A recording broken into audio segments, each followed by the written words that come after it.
जय श्री बालाजी महाराज, श्री शिवाय नमस्तुभ्यम। ईश्वर की कृपा आप सभी पर बनी रहे।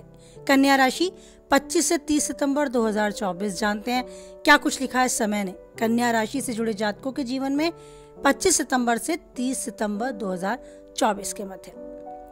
कन्या राशि से जुड़े जातकों के लिए यह समय अत्यंत ही शुभ साबित हो सकता है। स्वजनों के सहयोग से आपके सोचे हुए सभी काम समय पर होते आपको पूरे होते आपको नजर आएंगे। लंबे समय से अटका हुआ काम भी गति में आता नजर आएगा। आपको करियर कारोबार में तरक्की करने के अवसर प्राप्त होंगे। परीक्षा प्रतियोगिता की तैयारी में जुटे छात्रों के लिए भी कोई शुभ समाचार सुनने को मिल सकता है। यदि आप नौकरी पेशा लोग हैं, जॉब करते हैं, तो आप अपने कार्य क्षेत्र में बदलाव के लिए प्रयासरत है, तो ये समय आपको अच्छे प्रस्ताव मिलने के योग देगा।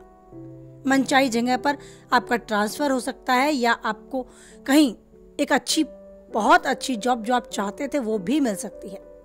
विदेश से जुड़े कारोबार में है या कार्य करने वालों के लिए अत्यंत ही शुभ साबित होगा ये समय। आपका विदेश से कनेक्शन और ज्यादा मजबूत होता आपको नजर आएगा। आपके कार्य व्यापार में वृद्धि के योग हैं। आपको धन लाभ में भी आर्थिक दिक्कतें जो अब तक चल रही थी वो दूर होती नजर आएंगी। अगर आप कोई व्यवसायी हैं तो अपने व्यवसाय को विस्तार रूप देने की योजना जो आप बना रहे थे वो सफल होती नजर आएगी और बाजार में आपकी साख बढ़ेगी।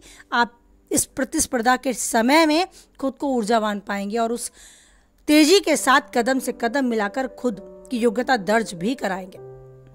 बात करें महिलाओं की जो घर और बाहर यानी कार्य क्षेत्र और अपने घर के बीच में संतुलन बनाने में इस समय काफी हद तक संतुष्टि का आभास करेंगी।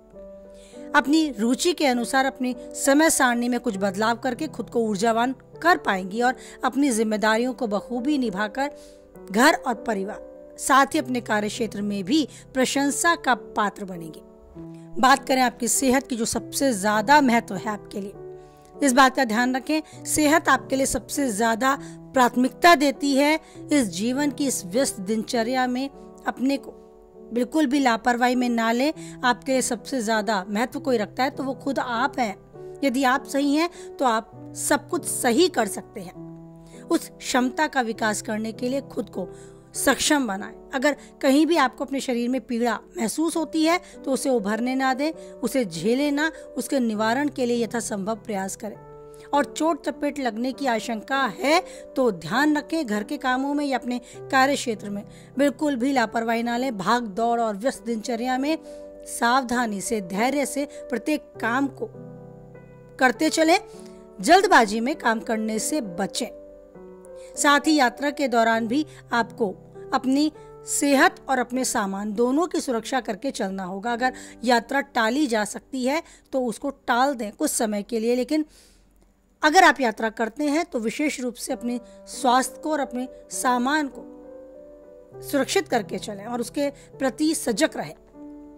किसी के साथ यात्रा के दौरान अपनी वार्तालाप को अनियंत्रित रूप ना दें। मिस आवश्यकता से ज्यादा अनजान लोगों से बातें ना करें। उस पर थोड़ा सा संयम रखकर चलें।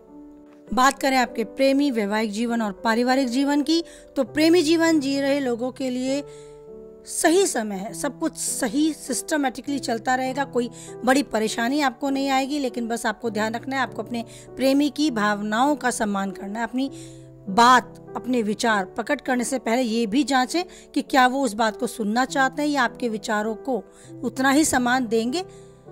अगर आपको लगता है इस समय ऐसा नहीं है तो रुक जाए, थोड़ा संयम से काम लें। अगर वैवाहिक जीवन जी रहे हैं तो उसमें भी आप दाम्पत्य सुख का अनुभव करेंगे, अच्छा समय बिताएंगे। कोई बड़ी अनहोनी, कोई बड़ी घटना नहीं घटेगी। छोटी मोटी बातों को इग्नोर करें। थोड़ी बहुत बातों में विचार विमर्श करने में वाद विवाद हो सकता है, लेकिन वो इतना बड़ा मुद्दा ना बने, इतनी बड़ी तूल ना ले। उसके लिए खुद से संयम रख के चलें। रिश्तों को निभाने की जिम्मेदारी खुद से लें। पारिवारिक माहौल आपके अनुकूल रहेगा। घर में बड़े छोटों का सहयोग समर्थन होगा। प्यार और राहत सुकून आपको अपने परिवार में देखने को मिलेगा, लेकिन बस ध्यान रखना है, आपको अपनी भावनाएं किसी और पर थोपनी नहीं है। सिर्फ अपने विचार प्रकट करने, अपने विचार रखने हैं। सामने वाला नहीं मानता तो उसके लिए आप उसको प्रेशराइज ना करें, उसे दबाव में ना लें। चाहे वो आपके प्रेम प्रसंग की बात हो, चाहे वैवाहिक जीवन की, या फिर आपके सामाजिक जीवन या पारिवारिक जीवन की। समय के अनुसार खुद को थोड़ा सा मोड़ कर चले, खुद को थोड़ा सा बदल कर चले और समय के साथ यूं ही बहते चलें।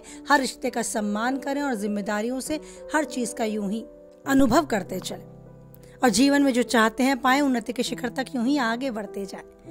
इसी के साथ वाणी को विराम देते हैं कि आप हमेशा खुश रहें, स्वस्थ रहें, मस्त रहें।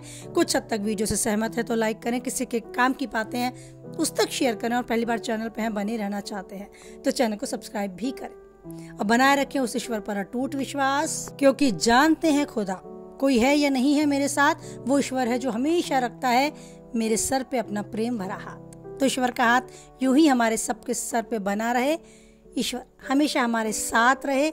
इसी भरोसे को और दृढ़ करते हुए बोले एक बार, जय बालाजी महाराज, जय माता दी।